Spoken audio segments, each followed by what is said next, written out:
Political studies में एक बार फिर आप सभी का स्वागत है। जैसा कि आप सभी को मैंने बताया था कि जो हमारी क्लास है डेमोक्रेसी यानी कि लोकतंत्र के ऊपर, उसके ऊपर मैं 2 लेक्चर लूँगा क्योंकि एक लेक्चर में सब कुछ पढ़ा पाना संभव नहीं है, क्योंकि लोकतंत्र जो है वो पॉलिटिकल साइंस का एक बहुत ही ज़्यादा इम्पॉर्टेंट टॉपिक है। तो आज इस वीडियो में जो है हम लोकतंत्र के सिद्धांतों के ऊपर डिस्कस करेंगे। इससे पहले जो है हमने डेमोक्रेसी के ऊपर डिटेल्ड में समझा था, इसकी परिभाषा देखी थी, इसके ऊपर जितने भी इम्पोर्टेंट थिंकर थे उन्होंने क्या कुछ बोला उसको समझा। इसके अलावा लोकतंत्र की आलोचना किन किन थिंकरों ने की है और इसकी आलोचना के संदर्भ में उन्होंने क्या कहा है उसके ऊपर हमने बात किया था। अगर उस वीडियो को आपने नहीं देखा है तो आप उसे ज़रूर देखें। और आज इस वीडियो में हम कंटिन्यू करेंगे लोकतंत्र के सिद्धांतों को। तो चलिए हम देखते हैं। ये सब कुछ हमने पढ़ा था अपनी पिछली वीडियो में, और आज जो है हम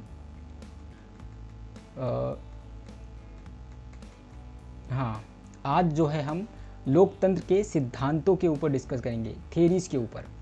आप चाहे यूजीसी नेट जेआरएफ का पेपर दे रहे हों, सीयूटी पीजी की तैयारी कर रहे हों, या फिर आप पीएचडी के एंट्रेंस पेपर की तैयारी कर रहे हो, या फिर आप जो हैं असिस्टेंट प्रोफेसर की तैयारी कर रहे हो, वहाँ पर आपको लोकतंत्र के सिद्धांत से रिलेटेड क्वेश्चन पूछे जाते हैं।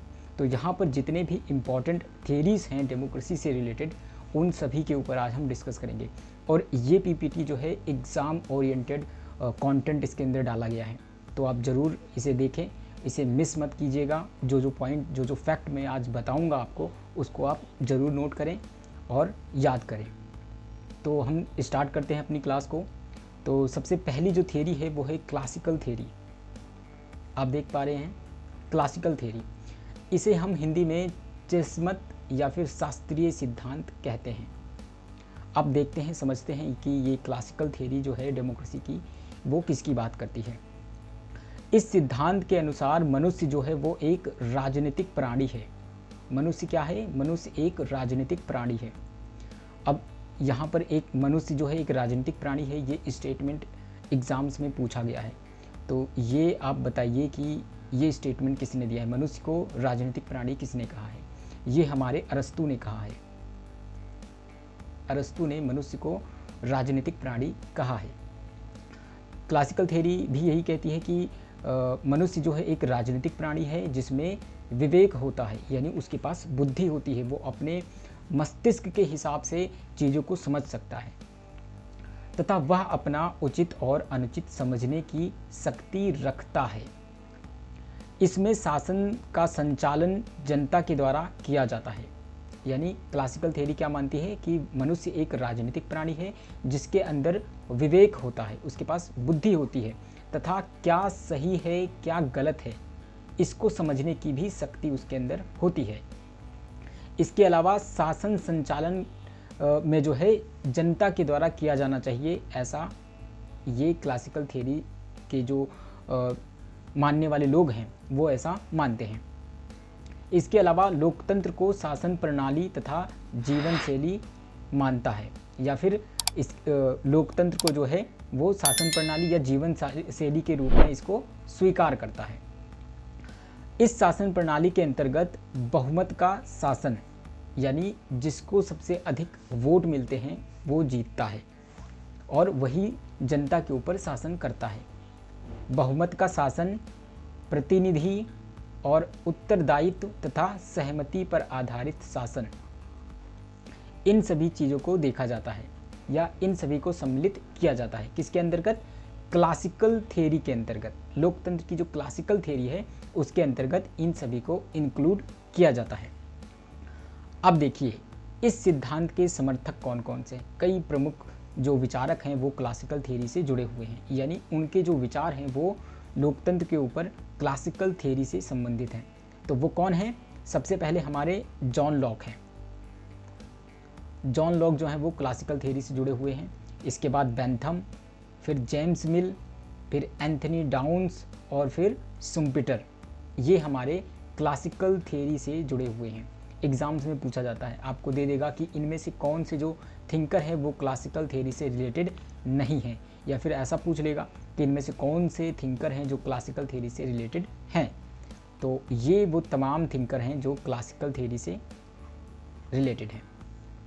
इसके अलावा मैक्स फर्सन, पिछली क्लास में भी मैंने बताया था कि मैक्स फर्सन जो है वो बहुत ज़्यादा इम्पॉर्टेंट है। तो इनकी जो किताबें हैं बेसिकली वो बहुत ज़्यादा इम्पॉर्टेंट है, क्योंकि आप मैच द फॉलोइंग देखें या वन लाइनर देखें, इनसे जो संबंधित क्वेश्चन हैं इनकी बुक से संबंधित वो पूछे जाते हैं। तो यहाँ पे वापस से रिपीट किया गया है कि इनकी जो बुक है, रचना है इनकी life and times of liberal democracy, ये 1977 में लिखी गई। और इसमें इन्होंने इस क्लासिकल थ्योरी को क्या नाम दिया, इसे संरचनात्मक प्रतिमान कहा है। प्रतिमान को मॉडल भी बोला जाता है। इन्होंने संरचनात्मक मॉडल दिया या फिर इसे क्लासिकल थ्योरी को संरचनात्मक प्रतिमान कहा है। ठीक है, हम अपने नेक्स्ट थ्योरी के ऊपर बढ़ते हैं, एलीट थ्योरी। एलीट थ्योरी बहुत ज़्यादा इम्पॉर्टेंट है, इससे कई क्वेश्चंस जो हैं वो एग्ज़ाम्स में बार बार रिपीट हुए हैं। तो यहाँ पर मैं एलीट थ्योरी को बताता हूँ और एलीट थ्योरी क्या कहती है उसे हम देखते हैं। इस सिद्धांत के अनुसार किसी भी समाज या संगठन के अंतर्गत महत्वपूर्ण निर्णय जो होते हैं वो केवल गिने चुने लोगों के द्वारा ही किए जाते हैं या फिर गिने चुने लोग ही करते हैं। ऐसा कौन मानता है? ऐसा एलीट थ्योरी के जो समर्थक हैं वो मानते हैं। चाहे उस संगठन का बाहरी रूप कैसा भी हो, इस सिद्धांत के अनुसार हर समाज में शासक और शासित वर्ग होते हैं। यानी एलीट थ्योरी के जो लोग हैं वो क्या बोलते हैं, एलीट थ्योरी के लोग समाज को दो भागों में बांट देते हैं। कौन कौन से? एक होता है शासक वर्ग और दूसरा शासित वर्ग होता है। अब एलीट थ्योरी के अकॉर्डिंग ये जो शासक वर्ग हैं ये संगठित होते हैं। क्या होते हैं ये संगठित होते हैं समाज के अंदर, और ये अल्पमत में होते हैं। अल्पमत में होते हैं यानी इनकी संख्या समाज के अंदर बहुत कम होती है। और ये क्या करते हैं? ये शासित करते हैं समाज के जो अन्य वर्ग होते हैं जो असंगठित होते हैं। दूसरी तरफ शासित वर्ग जो होते हैं वो असंगठित होते हैं, और ये किस में होते हैं? ये बहुमत में होते हैं। ये बहुमत में होते हैं। और ये जो शासक वर्ग होते हैं जो संगठित होते हैं और इनकी मात्रा जो है वो बहुत कम होती है, ये क्या करते हैं? ये इनके ऊपर शासन करते हैं। यहाँ पर देखिए, शासक वर्ग जो है वो संगठित होते हैं और ये अल्पमत में होते हैं, जबकि जो शासित वर्ग है वो असंगठित होता है किंतु वो बहुमत में होता है। अतः बहुमत पर अल्पमत का शासन चलता है। समाज में ये जो शासन की ये जो व्यवस्था होती है ये बेसिकली किसने दी है? ये एलीट वर्ग के जो समर्थक हैं उन्होंने इसको दिया है। इसे हम विशिष्ट वर्गीय सिद्धांत या फिर अभिजनवादी सिद्धांत भी कहते हैं। एलीट थ्योरी जो है वो बहुत इम्पॉर्टेंट है। इससे बहुत सारे थिंकर जुड़े हुए हैं, मॉस्को हैं, पेरेटो हैं, इनसे भी रिलेटेड क्वेश्चन पूछे जाते हैं। हम आगे बढ़ते हैं। अब यहाँ पर हम देखते हैं कि इस एलीट थ्योरी के समर्थक कौन कौन से हैं और उनसे जुड़े हुए कौन कौन से सिद्धांत हैं जो उन्होंने दिया है।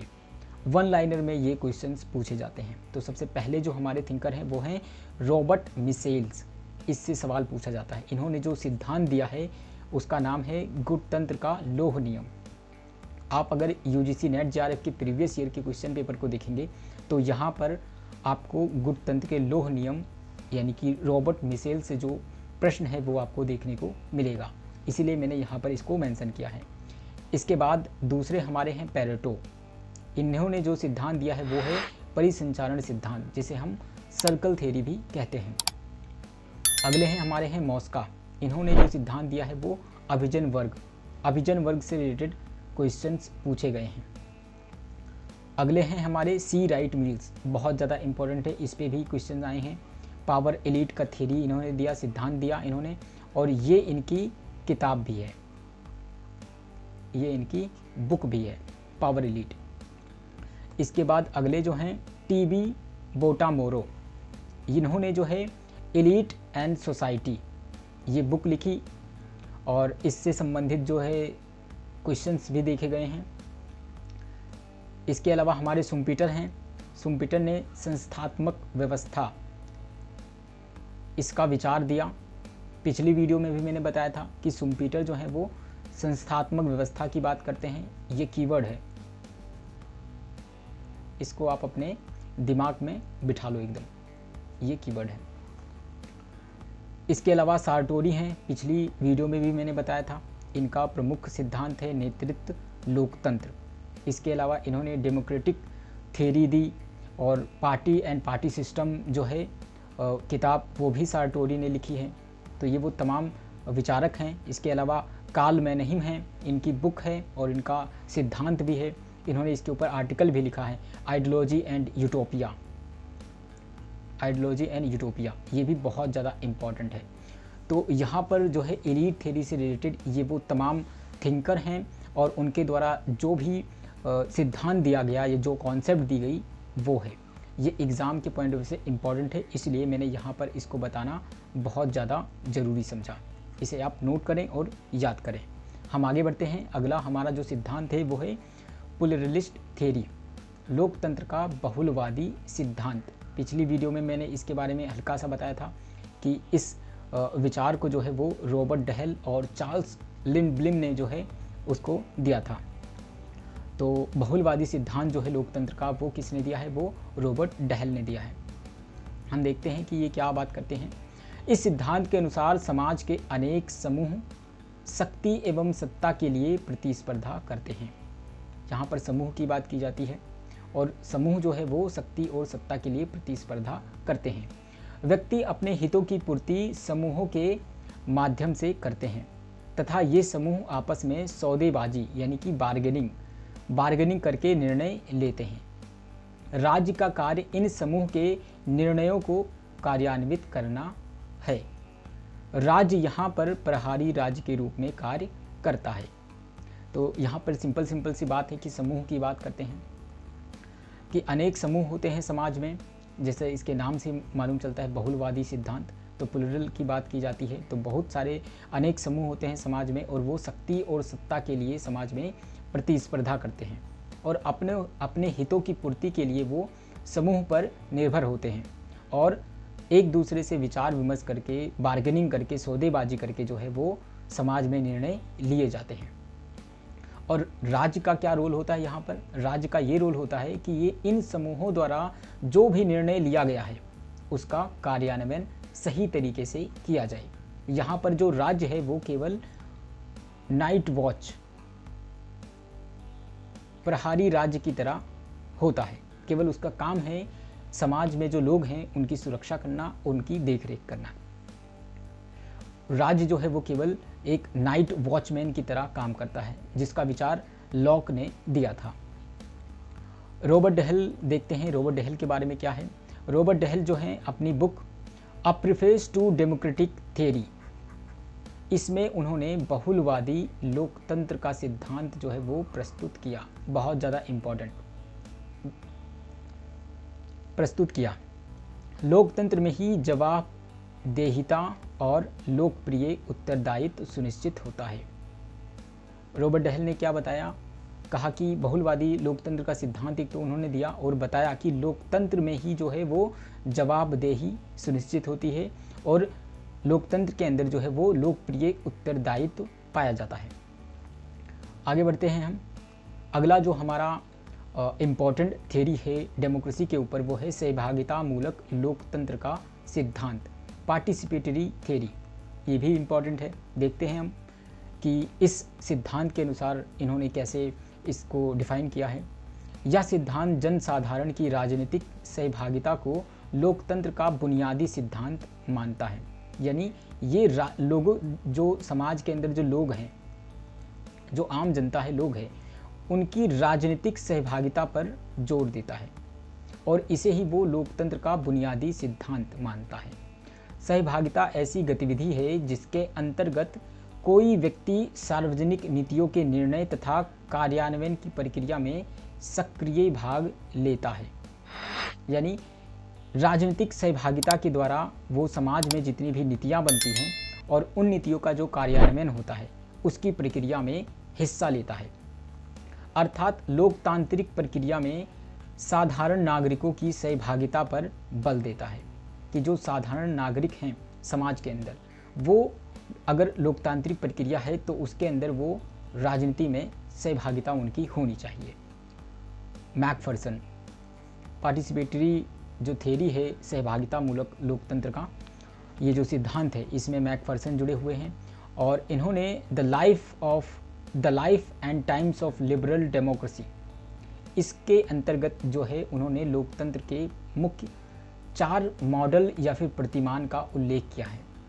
वो कौन कौन से, ये एग्ज़ाम्स में पूछा जाता है कि मैकफर्सन द्वारा कौन कौन से लोकतंत्र के संबंध में 4 मॉडल दिए हैं, इनमें से कौन सा नहीं है या फिर इनमें से कौन सा है। तो यहाँ पे इनके द्वारा जो लोकतंत्र के संबंध में 4 मॉडल दिए गए हैं उसको हम समझते हैं। तो सबसे पहला जो है वो है संरचनात्मक मॉडल, अभी हमने इसके ऊपर चर्चा किया था। उसके बाद दूसरा जो है वो है विकासात्मक मॉडल और तीसरा है साम्य व्यवस्थावादी मॉडल। इसके अलावा चौथा जो है वो है सहभागी मॉडल। ये जो सहभागी मॉडल है इसका भी उल्लेख जो है मैकफर्सन ने दिया है, यानी वो सहभागिता मूलक लोकतंत्र के सिद्धांत से जुड़े हुए हैं। ये बात आप अपने दिमाग में बिठा लीजिए। इसके अलावा मैकफर्सन के ये जो 4 सिद्धांत हैं इसको भी आप नोट करें और इसे याद करें। सहभागी लोकतंत्र के अनुसार स्थानीय स्तर पर प्रत्यक्ष लोकतंत्र का प्रयोग करना चाहिए जिसमें शक्तियों का विकेंद्रीकरण हो। इनके अनुसार लोकतंत्र व्यक्ति के व्यक्तित्व के लिए आवश्यक है। अब सहभागी लोकतंत्र क्या बोलता है, ये कहते हैं कि स्थानीय स्तर पर, यानी समाज का जो सबसे निचला स्तर है, वहाँ पर प्रत्यक्ष लोकतंत्र का प्रयोग ही होना चाहिए। आप अगर इंडियन कॉन्टेक्स्ट या इंडियन पॉलिटी के संदर्भ में देखें तो यहाँ पर भी जो हमारा प्रत्यक्ष लोकतंत्र हमें देखने को मिलता है, प्रत्यक्ष लोकतंत्र वो हमें कहाँ देखने को मिलता है, वो हमें हमारी जो सबसे निचला स्तर है स्थानीय प्रशासन है, ग्राम सभा है ना, ग्राम सभा या जो पंचायती राज है उसके अंदर प्रत्यक्ष लोकतंत्र का उदाहरण देखने को मिलता है, क्योंकि ग्राम सभा का जो चयन होता है वो सीधे वहाँ के लोगों द्वारा किया जाता है और ग्राम सभा ही जो है वहाँ के लोगों पर शासन करती है। तो यहाँ पर क्या है, वो सीधे हमें प्रत्यक्ष लोकतंत्र देखने को मिलता है और यही बात यहाँ पर रिपीट की गई है। अब इस पार्टिसिपेटरी थ्योरी से रिलेटेड कौन कौन से थिंकर हैं, वो हैं रूसो, मैकफर्सन, पोलांटस, कैरोल पैटमैन, ये फेमिनिस्ट भी हैं। इसके ऊपर अगर आपने नहीं देखा है वीडियो तो फेमिनिज्म के ऊपर आपको डिटेल्ड में वीडियो देखने को मिलेगी, उसका लिंक मैं आपको आई बटन पे दे दूंगा, वहाँ से भी आप क्लिक करके इसे देख सकते हैं। इसके अलावा फेमिनिज्म के ऊपर जितने भी इम्पॉर्टेंट थिंकर हैं और एग्ज़ाम ओरिएंटेड उन सभी थिंकर्स को मैंने यहाँ पर डिटेल्ड में डिस्कस किया है, उनके सभी सिद्धांत, उनके कौन कौन से काम हैं जो एग्ज़ाम्स में रिपीट हुए हैं क्वेश्चंस, उनको भी मैंने वहाँ पर डिस्कस किया है। आप एक बार ज़रूर देखिए। हम आगे बढ़ते हैं। अगला जो हमारा इम्पॉर्टेंट सिद्धांत है वो है मार्क्सिस्ट थ्योरी, मार्क्सवादी सिद्धांत। इसे हम देखते हैं।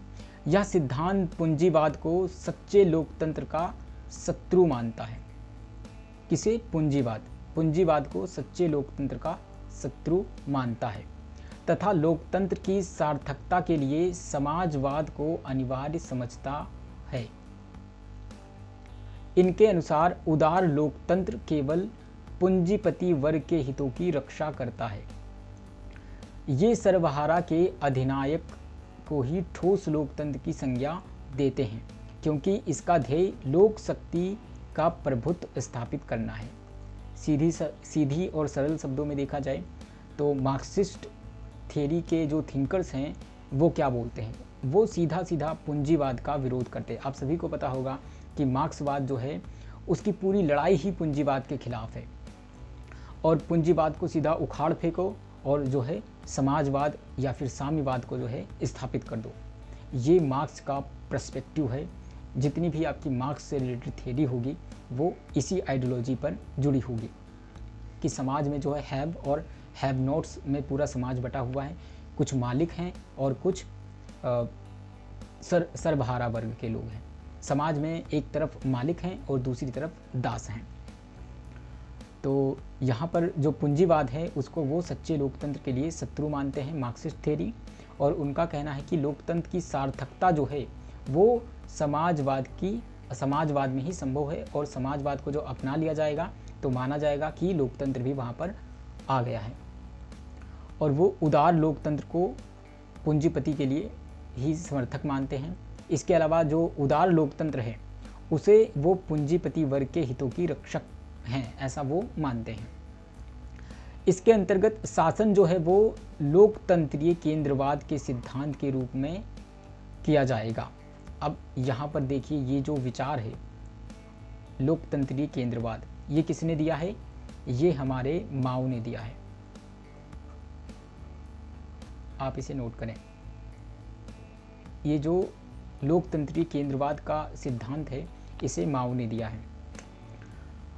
इस सिद्धांत के अनुसार जो है शासन के निचले अंग, यानी शासन का सबसे निचला जो अंग होगा वो अपने ऊपर के अंग वालों का निर्वाचन करेगा। ऊपर के जो लोग होंगे, सबसे निचला अंग जो है वो ऊपर के लोगों का निर्वाचन करेगा, चुनाव करेगा, और ऊंचे अंग के जनसाधारण के प्रति उत्तरदायी होंगे। और यहाँ पर जो लोग हैं जिनका चयन इन जनसाधारण लोगों ने किया है, ये किसके प्रति उत्तरदायी होंगे? ये यहाँ के लोगों के प्रति उत्तरदायी होंगे। निचले अंग के जो लोग हैं वो अपने ऊंचे अंग के निर्णयों का पालन करेंगे। अब यहाँ के जो लोग हैं वो क्या करेंगे? इनके द्वारा जो निर्णय लिया गया है उसका पालन करेंगे, और वो लोग इसका पालन करने के लिए बाध्य होंगे।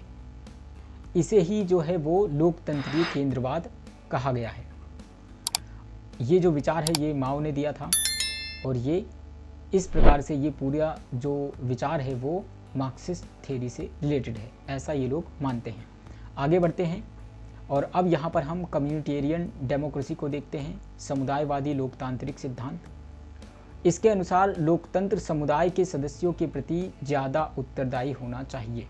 अब जो समुदायवादी होते हैं, जितने भी विचारक समुदायवादी हैं, ये समाज के अंदर जो समुदाय है इसके ऊपर ही बल देंगे।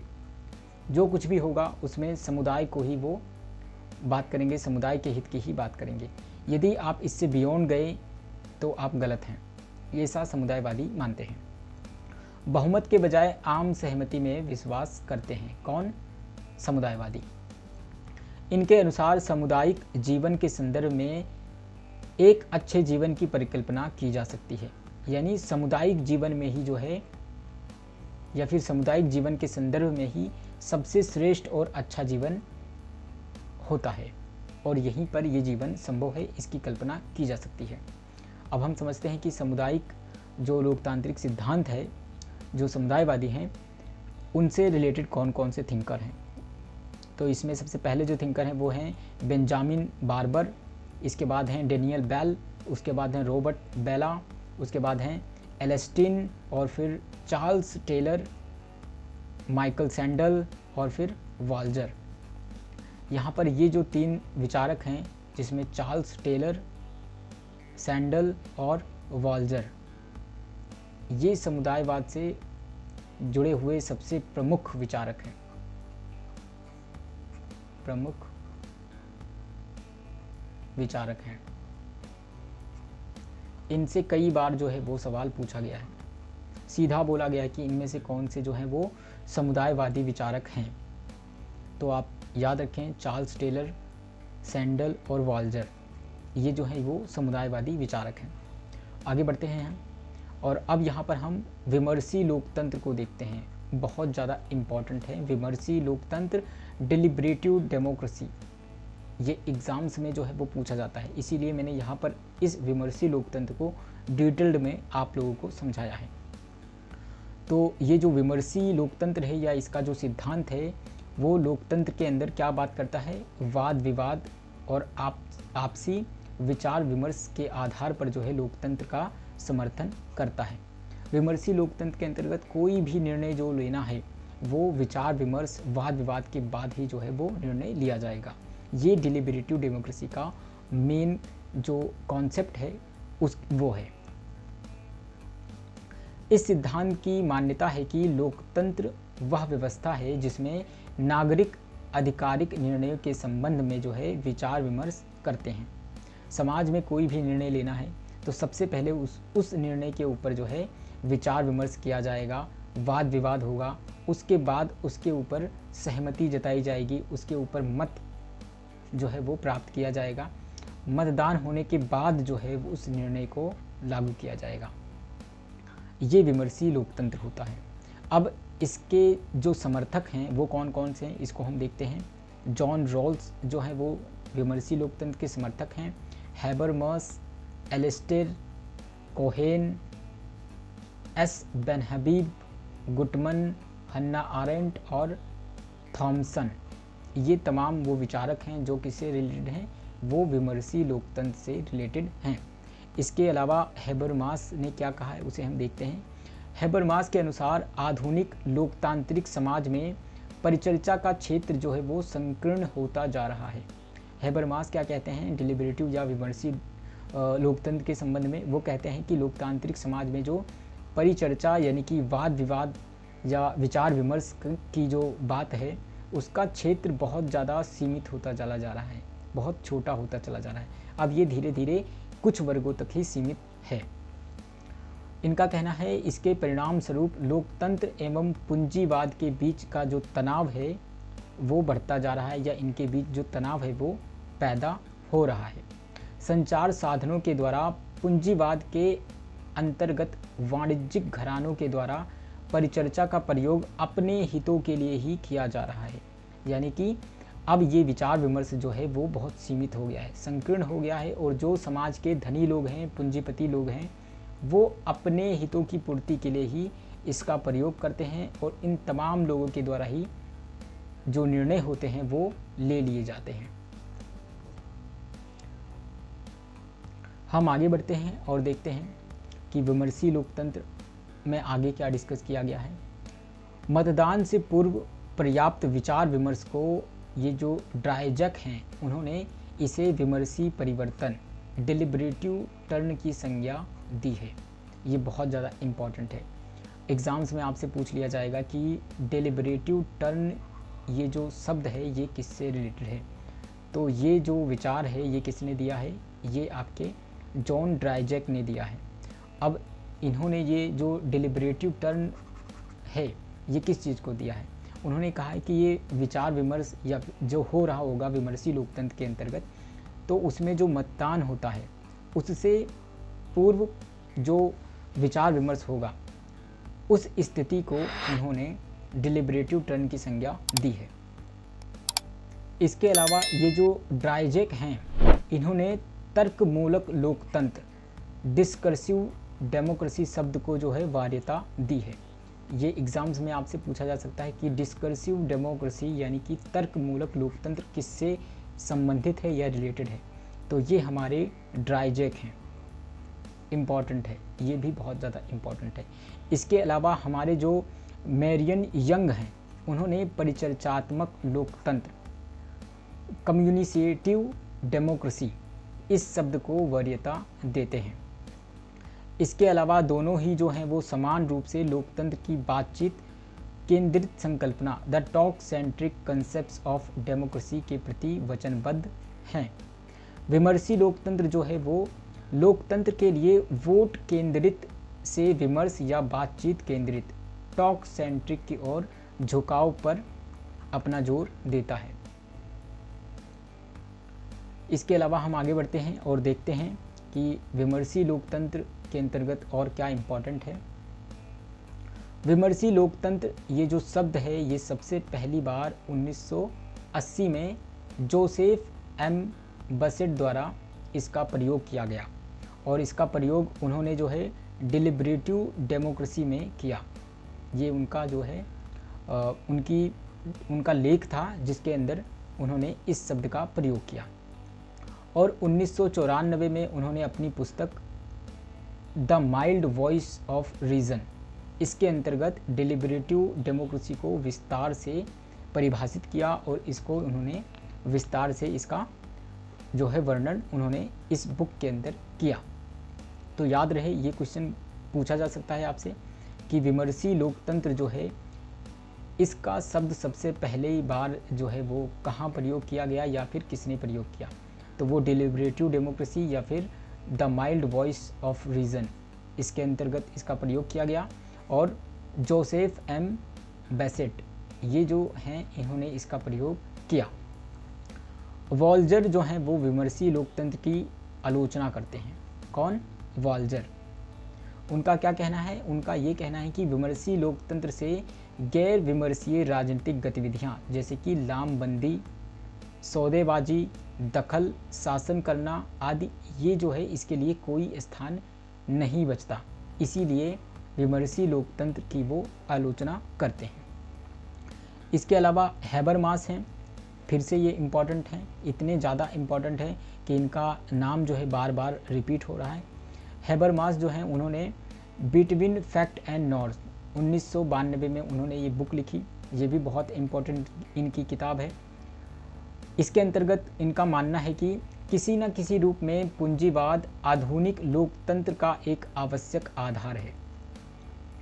लोकतंत्र का नव दक्षिणवादी सिद्धांत, new rightist theory, Samuel Britain, ये इससे जुड़े हुए हैं। इनका क्या मानना है? इनका कहना है कि लोकतंत्र के द्वारा सरकार के खर्चों में अनावश्यक वृद्धि हुई है। यानी ये विमर्शी लोकतंत्र को आलोचना करते हैं इसकी, और क्या बताते हैं कि लोकतंत्र के द्वारा सरकार के खर्चों में अनावश्यक वृद्धि होती है। इसके अलावा वो बताते हैं अति भार का भी खतरा पाया जाता है। इसे नव दक्षिणपंथी जो हैं वो लोकतांत्रिक अतिभार कहते हैं, डेमोक्रेटिक ओवरलोड। अब ये पूछा जा सकता है आपसे कि डेमोक्रेटिक ओवरलोड क्या होता है।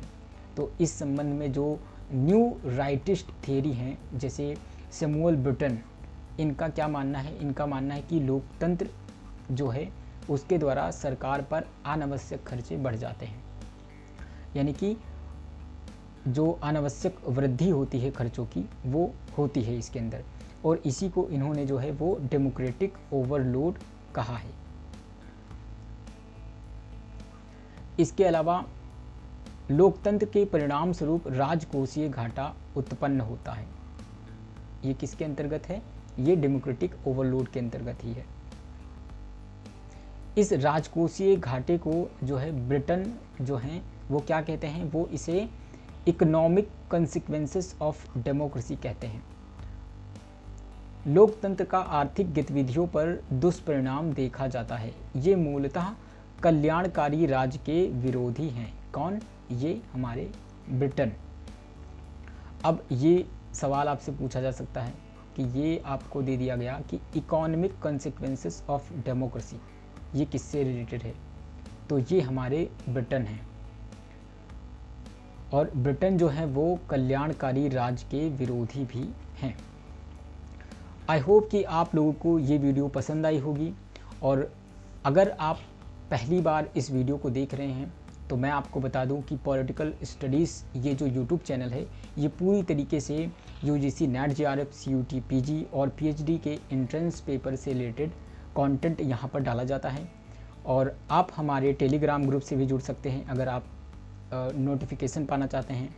आप सभी का ये वीडियो देखने के लिए बहुत बहुत धन्यवाद। अगर आप पहली बार इस वीडियो को देख रहे हैं तो इस यूट्यूब चैनल को ज़रूर सब्सक्राइब करें। इसके अलावा आप हमारे टेलीग्राम ग्रुप से भी जुड़ सकते हैं। Thank you.